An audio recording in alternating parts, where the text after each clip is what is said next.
दिल्ली का रहने वाला एक लड़का जिसकी उम्र लगभग 21 साल थी, जिसका नाम सौरव गुप्ता था, वह अपनी पत्नी से बोला कि इस बार गर्मियों की छुट्टियों में हम वैष्णो देवी के दर्शन करने ज़रूर जाएंगे।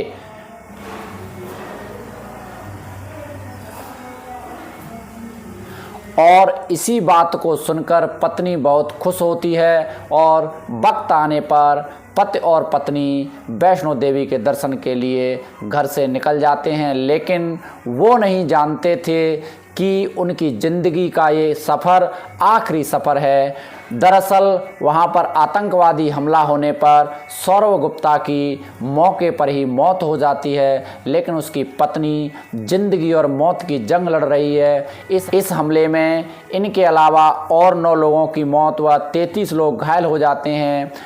ये ऐसे यात्री थे जो भारत के अलग अलग प्रदेशों से थे, जिसमें से सबसे ज़्यादा उत्तर प्रदेश के अलग अलग जनपदों से थे। जैसे ही ये खबर लोगों तक पहुंची तो लोग गुस्सा होकर ये जानने के लिए उत्सुक थे कि ये हमला कहाँ व कैसे हुआ है।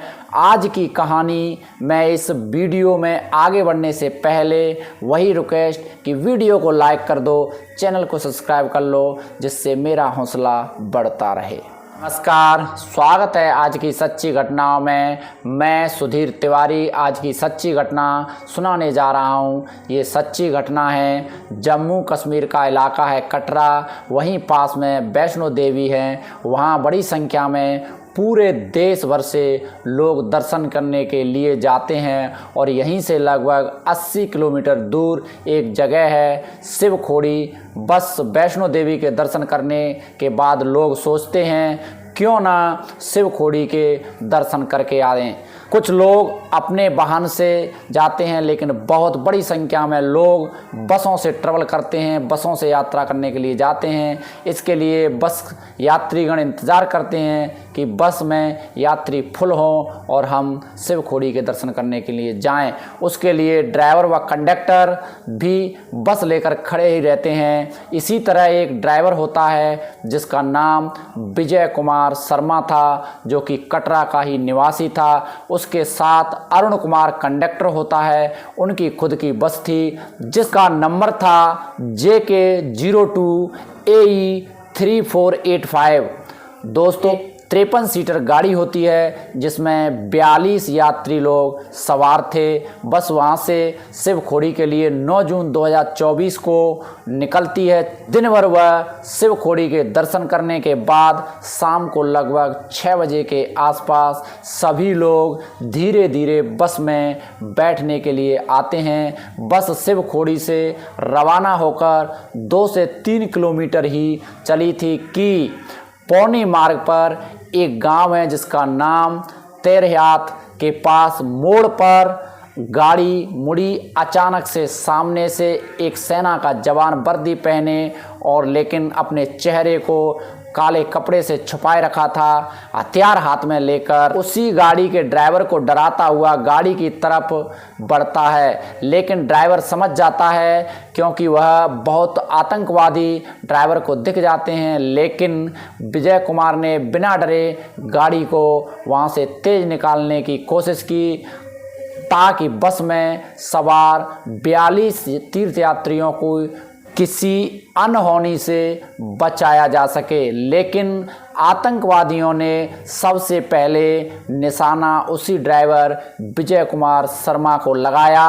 अब गाड़ी खाई में लुढ़कते लुढ़कते 7 से 8 बार पलट खाती हुई गहराई में चली जाती है। अब यात्रियों को समझ नहीं आ रहा था कि अभी तक तो लोग जयकारे लगा रहे थे, अभी अभी उन्हें सेना का जवान वर्दी पहने दिख रहा था, लेकिन मुंह को कपड़े से बंद किए हुआ था और हाल ही गाड़ी पलटते पलटते चीख मुकार अफरा तफरी मच जाती है और बस 200 मीटर खाई में जा गिरती है और ऊपर से ताबड़तोड़ गोलियों की बौछार हो रही थी। कोई तो कह रहा था 2 आतंकवादी हैं, कोई कह रहा था 7 से 8 आतंकवादी हैं, लेकिन ये क्लियर नहीं है कि कितने थे। यात्रियों को समझ नहीं आ रहा था कि ये क्या हो रहा है। तभी कंडक्टर इशारा करते हुए बोला कि आतंकवादियों ने हमला कर दिया है, अपनी अपनी जान बचाओ। उसके बाद दिन छुप रहा था, तभी पास के गांव के ही सरपंच ब्रजभूषण शर्मा 40 से 50 लोगों के साथ मौके पर पहुंच जाते हैं। उन्हें लगा कि गाड़ी का एक्सीडेंट हुआ है, उन्हें नहीं पता था कि आतंकवादियों ने हमला कर दिया है। अब इसी बीच इस इलाके की एसएसपी मोहिता शर्मा, साथ ही गृह सचिव चंद्राकार भारती, बड़े अधिकारी धीरे धीरे जानकारी मिलते वहाँ मौके पर पहुँच रहे थे। इसी बीच राहत कार्य चालू होता है। जम्मू के कमिश्नर रमेश कुमार, डीआईजी सुनील गुप्ता और जम्मू के ही एसएसपी विनोद कुमार, ये भारी पुलिस बल के साथ मौके पर पहुंचते हैं। यात्रियों से बातचीत करने पर पता चला कि आतंकवादियों ने हमला किया है। फिर इन घायलों को निकालकर रियासी हॉस्पिटल व सीएचओ हॉस्पिटल व जीएमसी हॉस्पिटलों में भेजा जाता है और कुछ हालत ज़्यादा खराब होने वालों को नारायणी हॉस्पिटल में एडमिट किया जाता है। कुल मिलाकर 9 लोगों की मौत हो चुकी थी व 33 लोग घायलों को। अगर मरने वालों की बात करें तो ड्राइवर जो कि कटरा का ही रहने वाला, साथ ही कंडक्टर व दिल्ली का सौरव गुप्ता और राजस्थान का जिला जयपुर के चौमू का एक ही परिवार 5 सदस्यों व के साथ 4 लोगों की मौत हो जाती है। पवन कुमार सोनी सिर्फ बचते हैं, जिनमें पवन सोनी की पूजा सोनी पत्नी व पवन का भाई राजेंद्र सोनी व उसकी भाभी ममता सैनी और उसका 2 साल का बच्चा लिवास सैनी, उसकी भी मौत हो जाती है।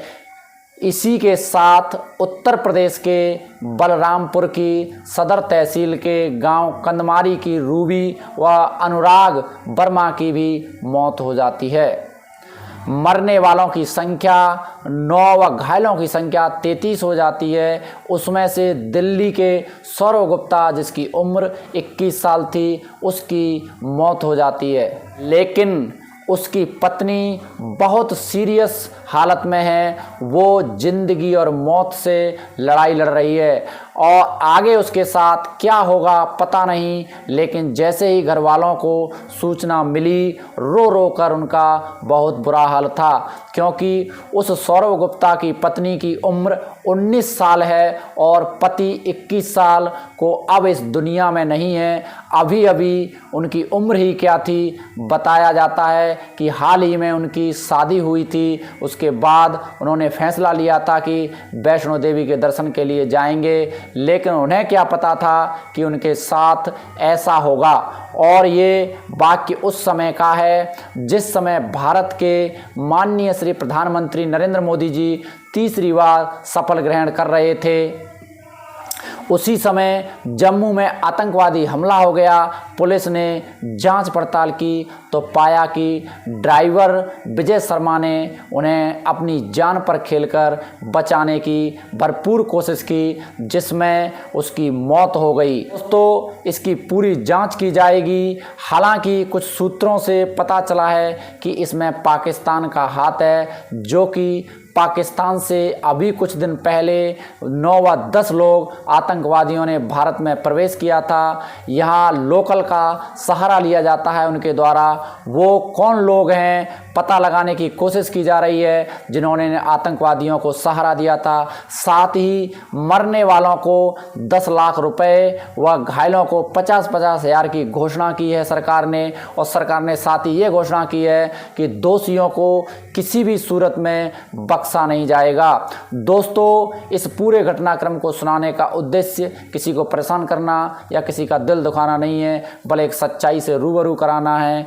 और ये जो अपने देश के यात्रीगण मरे हैं दोस्तों, उनकी मौत हुई है, उनके लिए 1 मिनट का मौन व कमेंट में ओम शांति जरूर लिखना। दोस्तों, इसी के साथ आप जहां भी रहें अपना ख्याल रखें। दोस्तों, इसी के साथ आप जहां भी रहें अपना ख्याल रखें, सुरक्षित रहें। मिलेंगे एक नए वीडियो के साथ, तब तक के लिए जय हिंद, जय भारत।